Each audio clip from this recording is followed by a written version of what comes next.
Nonuwan kansu magana suke, za ka ga sun yi tauri, to magana suke motsi da kansa suke yi saboda yadda suke jin daɗi.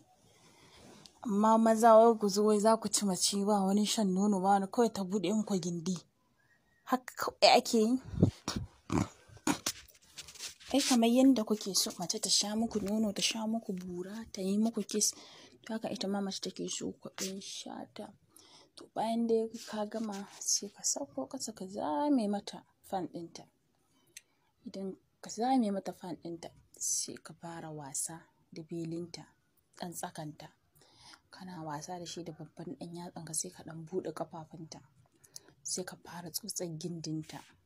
Wannan ina gaya maka yadda idan baka taɓa mu'amala da mace ba, aka kawo maka ita yadda ba za ta taɓa mu'amala da kowa ba in ba kai ba.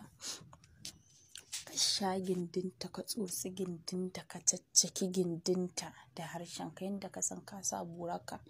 Ko da gindinka yana zubar da maziyyi, yana rawa, burin sai ya shiga gindi ya ci, to ka maze.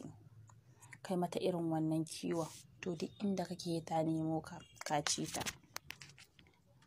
Ka caccake ta da harshe ba ɗan yatsa ba. Ka san ɗan yatsa dafi ne. Masu lesbian su suke sa hannu.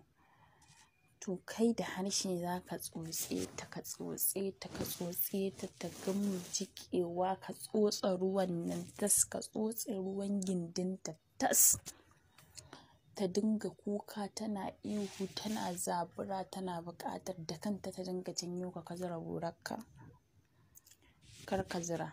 Idan ka gama ta wannan, ka ga gindinta ya jiƙe, gadon da kuke yayi kaca-kaca idan mai ruwan ce. Ka san matan ma kala-kala ne. Akwai mai ruwa, akwai mara ruwa.